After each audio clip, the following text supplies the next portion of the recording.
Okay. All right, ladies and gents. Promised Neverland, episode 9. They don't name these, so I'm going to name one. Norman is confused. It's the name of this episode. That's probably why they don't name him. Yeah. Damn. Caught with his dick in his hand. It wasn't me. What was that song? Call me banging on the sofa. Wasn't me. But yeah. Okay. I was going to say, because if Norman kills the demon now, that'd just be really weird. Emma. Oh. Yeah, she got you figured out. Damn. Well, he is a small child. That is and true. shaking with fear.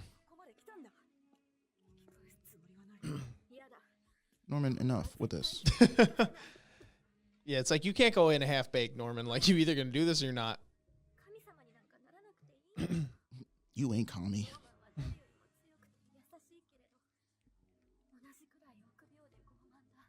Damn. Wow. He's like, Ray, help.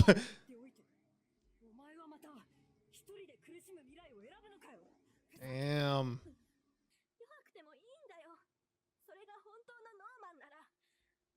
Damn. I can't help but feel these like backhanded compliments. It's the hard truth, though. I know. She's like, I know you're a pussy, but that's okay. And Norman's like, all right, Emma, relax. Well, she's sugarcoating it real well. You know what I'm saying? Yeah, I know. He's like, honestly, I was going to stop, but now you just keep making fun of me, and I'm now going to do it. He's like, all right, I'll come back, but I'm not going to forget those comments. He's like, you could have been nicer about it. Yeah.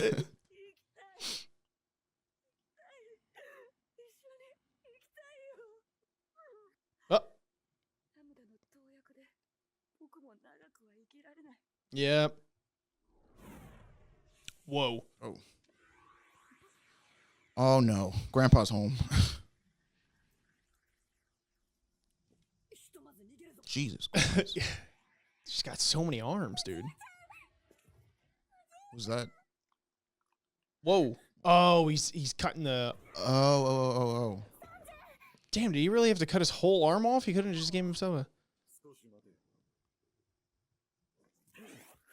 Whoa. Him too? What the is going on here? Oh, they could just do that. Okay. Oh, because they eat the blood, then they'll revert back. Oh. Okay. Okay. That's pretty dope. Dude, their limbs could just regenerate on a dime like that. He said, who else need arms? You. Need a hand? Damn, the show is dark. I mean, like, literally, like the brightness.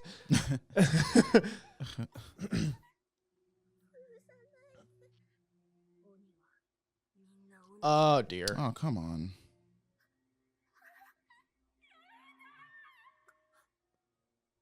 Was she having to change her heart already? That was quick. Damn, they see one kid and they all faltered. Oh. Okay. Oh, no. Didn't do it. Because, like, you have to be, like, an actual heartless bastard. Like...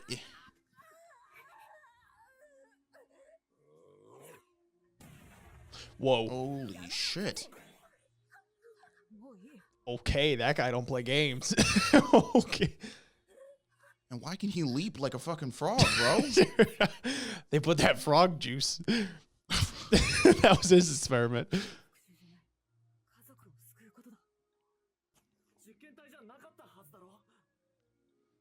Yeah, that I want to know. Like, why? Did he...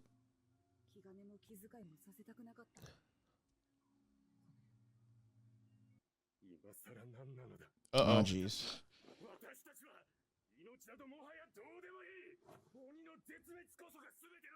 Oh, boy. All right, Paper Bag Man, let's take a step back here. That's not even Paper Bag Man. Oh, really? Yes.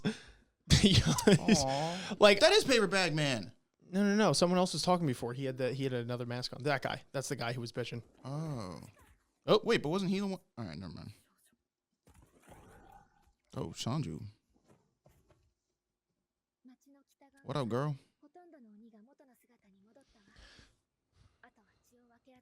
Why? I just feel like there's got to be something else. There's got to be another problem they got to overcome with them. With them?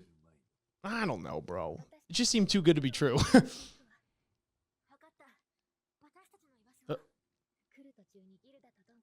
Oh, okay, never mind.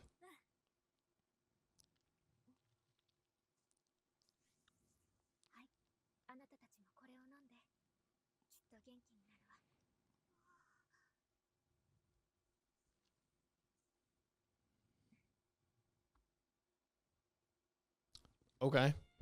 That was cool. I just...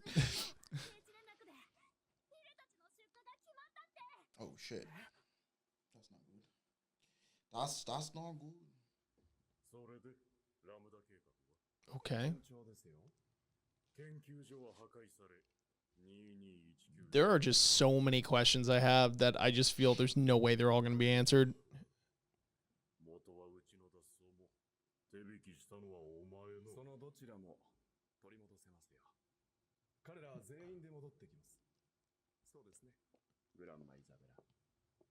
Oh, they made her a grandma.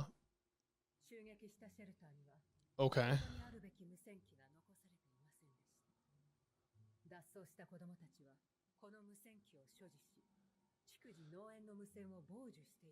Multiple grandmas, or the other one kicked the bucket?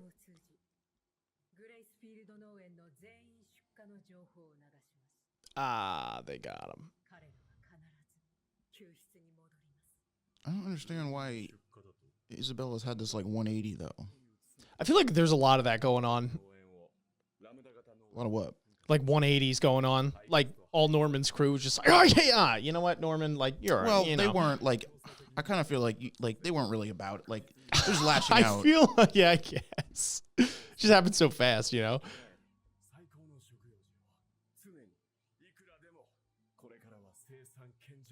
This dude though.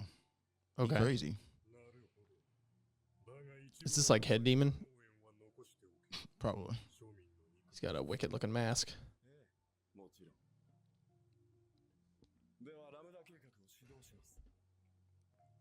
On the project. Okay. Hmm.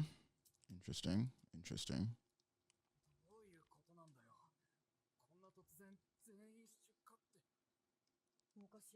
It's to lure y'all back, bro. Yeah.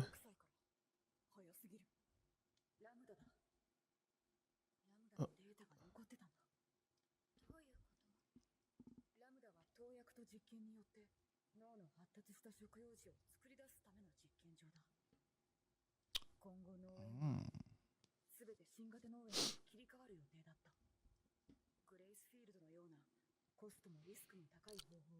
Oh. So it just expedites the process, I guess?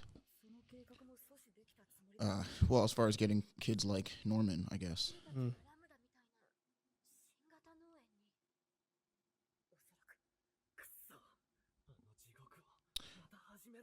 Oh.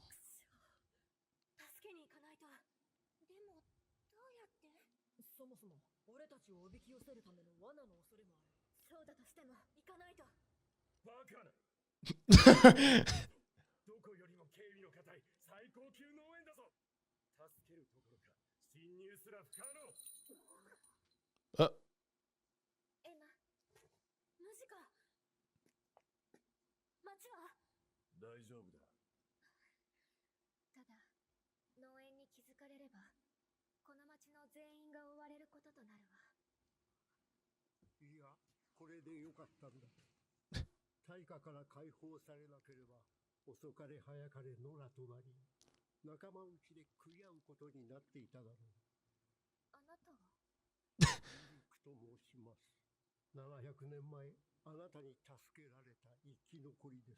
Whoa. Oh shit.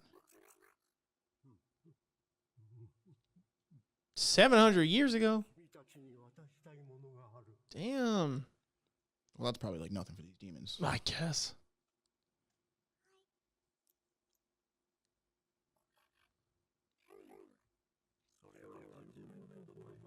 Oh,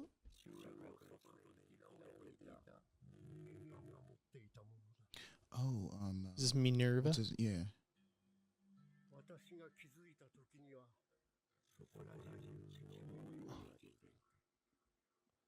Oh boy.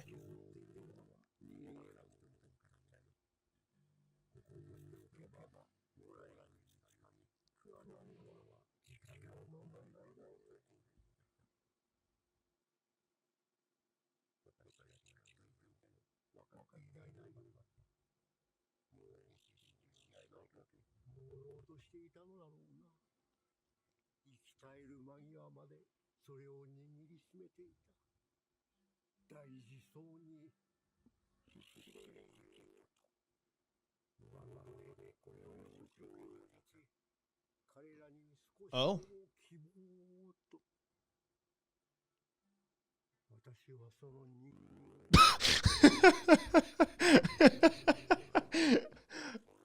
What the fuck?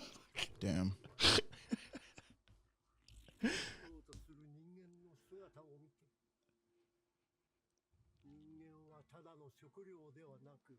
So I ate him.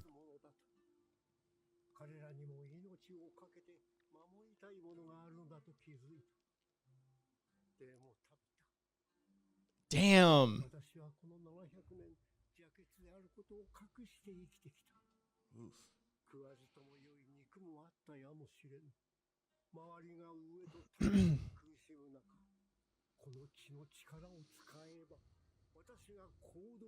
Oh, wow. Um, Retribution for him, I guess.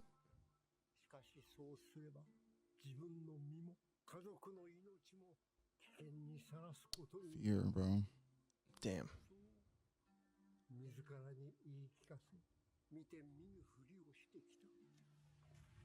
Wow.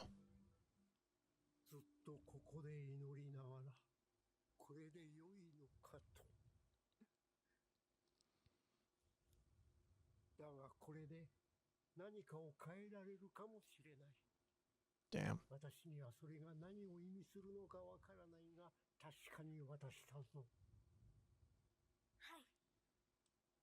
What is it? It's the underground thing. Assuming it's like more information about the farms. Yeah. That Yeah. was it. The farm. It's like under the Gracefield one.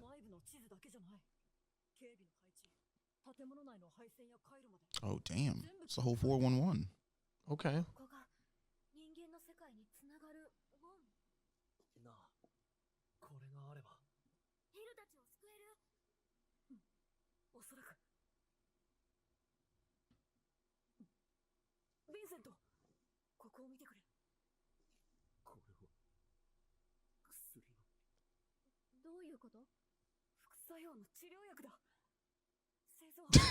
Fucking convenient. Bro.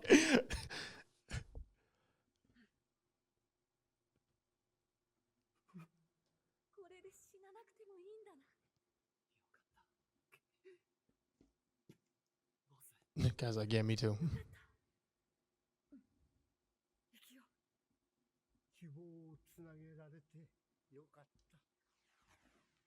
Yeah, good looks, Grandpa.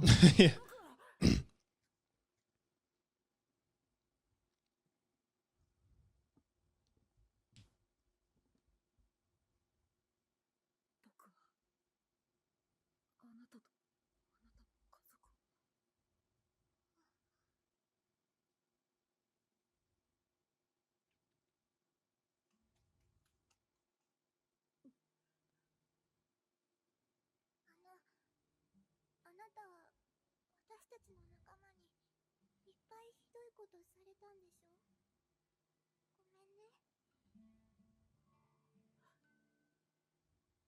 Oof. Big oof. Look, bro.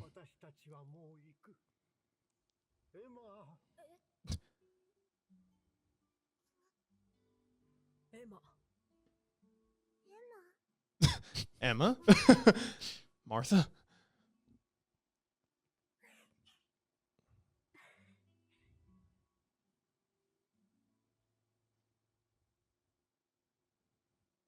then they died. Oof. Damn, bro. Mr. Vilk. やっぱりエマだな。エマならきっと全員の道を選ぶと思ったけど、鬼も含めた全員なんてね。絶滅を選ばなかったエマだから、今この情報が、今この現実があるんだ。そんなこと考えて動いてるわけねえだろ。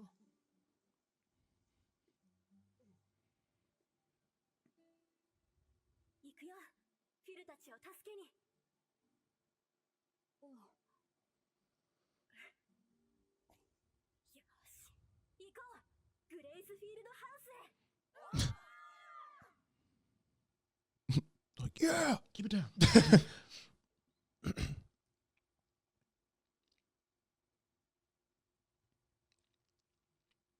Who's awake? You're not allowed to go walking around. You're being sketchy. Oh, no. Wow. All right. So, definitely need a better vetting process and screening, like you were saying, 100%. for Sure, some of sure. the peeps that join the crew. We're going to need like a questionnaire thing filled out, a test of sorts, maybe. And I feel like we know, kind of. Like anybody, when we're like, all right, we're going to go say Phil and all the other kids. And anybody who's not immediately like, yeah, let's do it. It's like, put him on the list. I want to talk to him one-on-one. I don't know. Oh, man. Yeah, I think, like you were saying, the deal is probably going to be my safety for, for everyone else. Yeah. It's like, oh, well, that's just rude. I wonder how much of a role that like Phil and the other kids are going to play in this, like, altercation and or / escape. Because I mean, I don't know about the other kids. I'm just going to assume that most of them are like pretty average, but like we know Phil isn't.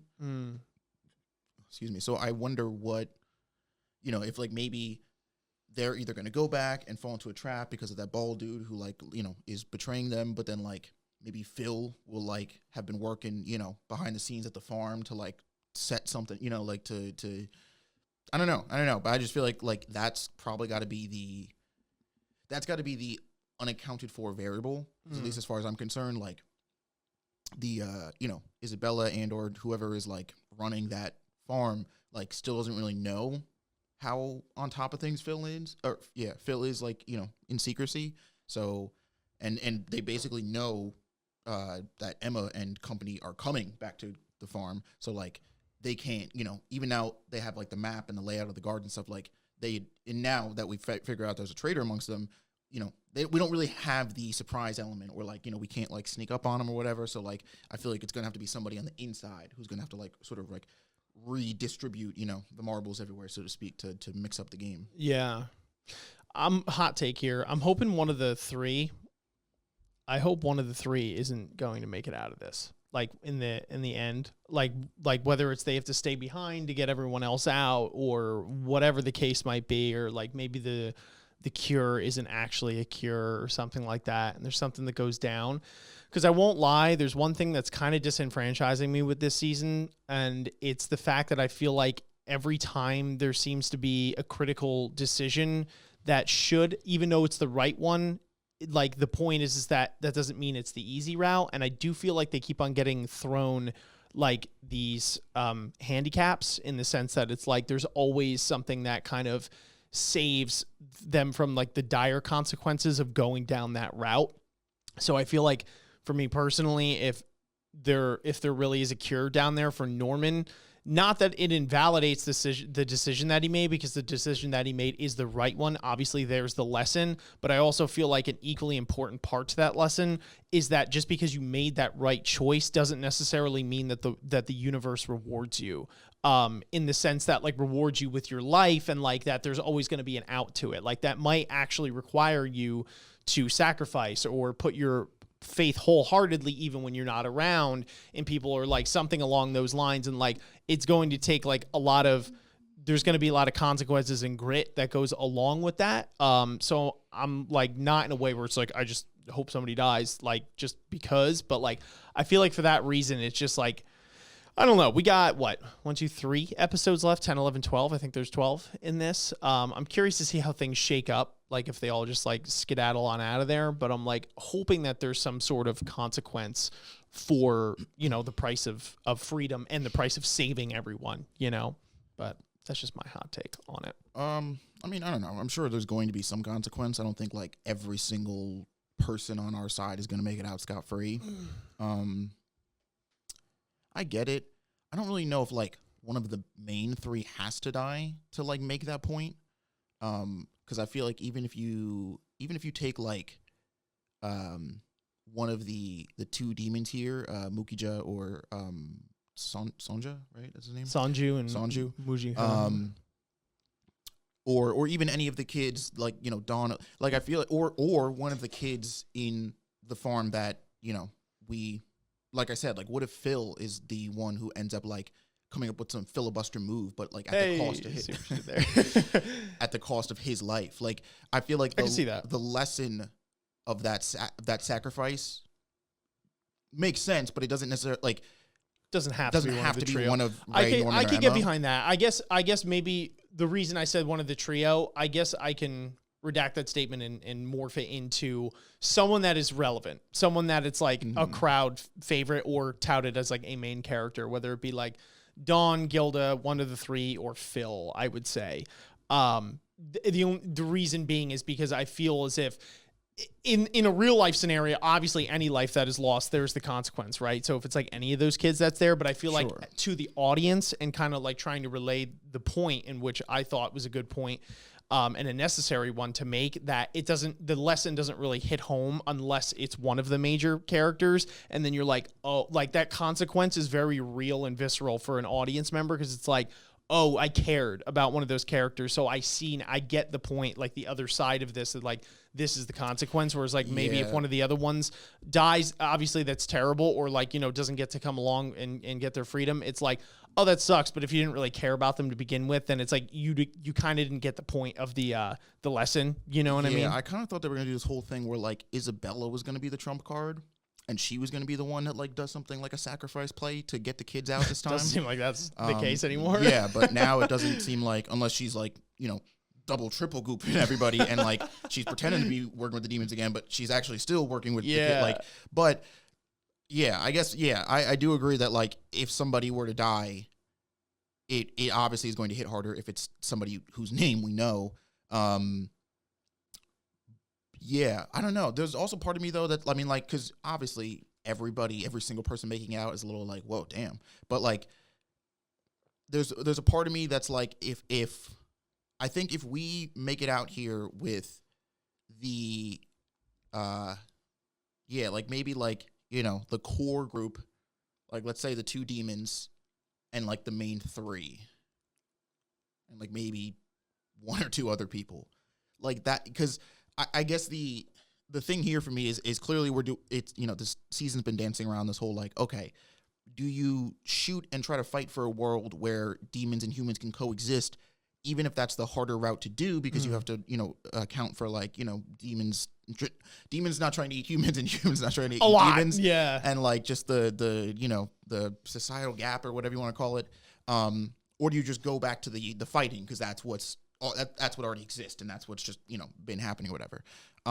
So I feel like we can't lose all of the demons, and we can't lose most of the, like, I feel like that mix has to still be there, because like that's sort of the point. It's like, okay, we make it out and we only have like a handful of humans and a handful of demons, like, you know, we made it out. Now they're going to have to learn to coexist in order to sort of practice what they preach in terms of making this society that, you know, is a mix of both species.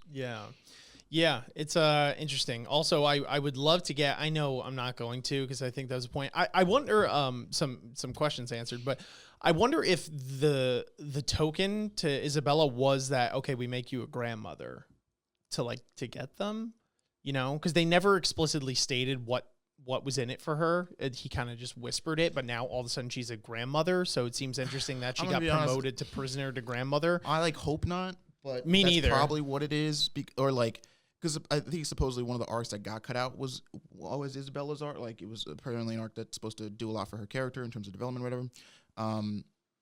Because if that's the case, it kind of undoes everything in season 1. The whole point of it. Like, the whole point was that she was this scared woman who was doing everything she did because she needed to survive no matter what, even if it cost other people around her their lives, which is why she became a mother. But then seeing the fire and the determination that these kids had to escape and like the know-how, she was sort of reinvigorated and reminded of like her original self before she let fear consume her. Yeah. And so for them to be like, oh, well, if you work with us again, first off, it's kind of crazy that the demons weren't like, wow, you let a fuck ton of kids go and take her head off. That she was just in the cell. And not only that, but now they're like, hey, we want you to go back to your old job, but we're going to promote you. And it's like, all right, I'm in. It's like, whoa, what the fuck, girl? All that, like, after 2, when she's like, you're not going to get those kids. And he's like, you are. And she's like, I am not. And he's like, and she's like, you're right, I am. He was like, wait, what?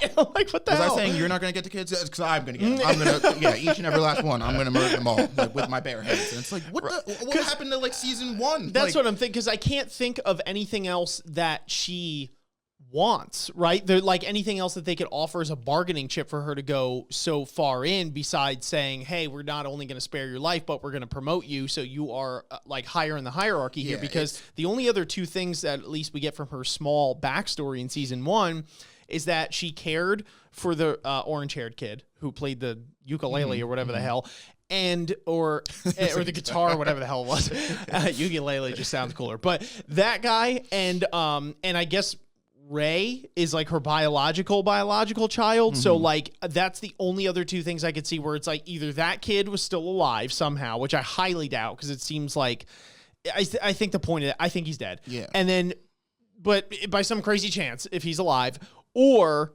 if they're like, okay, we ensure Ray lives because that's your actual biological child, and then you have to get the rest of them.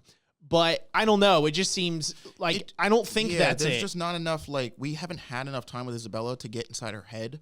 So as a result, everything she's doing seems so 180 and topsy-turvy, because it's like, okay, you at the end of season 1 were like, oh, there is a point to like hoping and believing in these kids, and then like they come in and they're like, we actually need you to go back after these kids, and she's like, you're not going to catch these kids, and they're like, well, you're going to, because again, let's assume that the thing that they were promising her was the promotion to a grandmother. She's like, oh, that's what I've always wanted, because if I'm a grandmother, I'll be able to survive I'll have the highest chance of survival, because I'll be more integral to the thing here. And it's like, well, wait a minute, wasn't the end of season 1 sort of undoing that fear of survival at the cost of other people's lives? Like, that was the point. And let's say that the grandma thing is not it.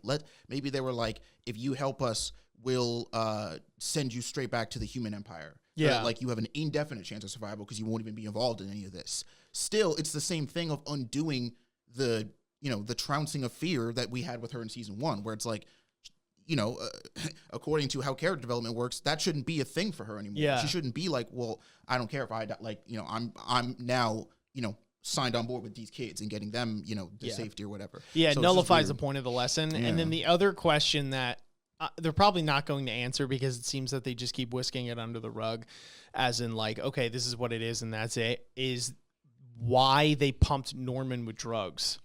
Like, that to me, I know that seems inconsequential and like silly at this point, especially if there's a cure in the basement and he gets healed, then I guess it didn't matter anyway.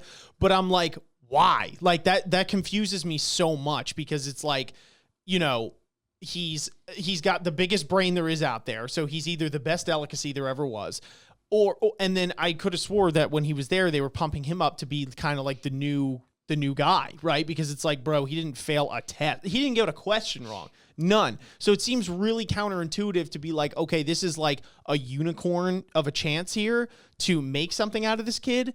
Let's pump him with drugs and like shorten his lifespan to like 2 years or however long. And it's like, what? I think the point isn't necessarily that they were like, okay, let's throw all our chips on Norman and just pray that like this one kid, 1 in a million chance, like works out.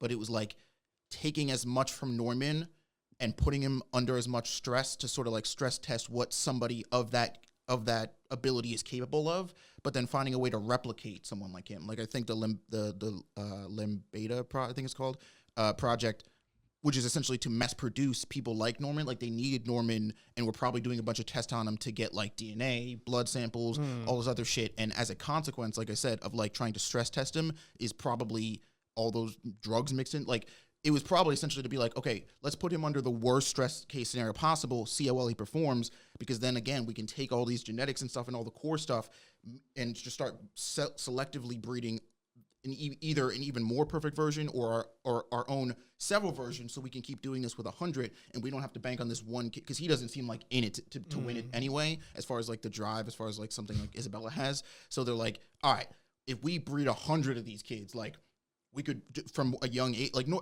Norman has such a high intelligence, but he's like also already kind of tainted because of his will and his mindset. So they're like, okay, we can get the best of both worlds if we just take all the, all the DNA and all the technical stuff, biological stuff from him, but then we smash that in with our own mentality of like, oh, work with the demons and all that shit. So I think it was that they're really done like banking on Norman. Sure. That makes sense. That's a justifiable. No, that's a good good hypothesis. I mean, because we don't know for certain, but that actually does make a lot of sense when you describe it like that. I could see it, which also explains too why there's a bunch of little discount Normans running around, part of the crew. Those are the new Normans. They weren't fucking around. Yeah. They literally cloned him with just smaller eyes and bigger eyes. They're like, all right, this one looks exactly like Norman, but all he wants to do is eat steak. So, close call, back in the lab. For real though. Anyway, folks, those are our thoughts on The Promised Neverland, our reaction. Hopefully you guys enjoyed it. If you did, make sure you guys are smashing that like button, subscribing to the channel if you are new here, with that bell rung as well, so you don't miss any future live reactions, and commenting your thoughts down below. What did you think of our reaction this episode, our thoughts, the review? What do you think of this show as a season so far? What things from the manga may have been super relevant without spoiling anything, if it's like backtracked, because it is like some of these questions are, I have a feeling, not going to be answered due to the speed at which the show is going. So it would, and I don't know if I'm going to read the manga, so it'd be nice to get a couple little, background things that might enhance our experience going forward, so long as it's not spoiling anything. You know what I mean? Find that line. I trust you. Besides that, folks, thank you so much for watching and listening, though, and we will catch you on the flip. Peace. Peace. Ninjas are samurais, blaze of the kunais. Find me in the leaf of the cloud, screaming out Bankai. We just some ghouls though, who like seeing parts fly. They like what you saying, Goma got more through the storylines. I tested your neck from the start, my hunters gon' come for your heart. I promise you'll land in my boulevard, left them in one piece, no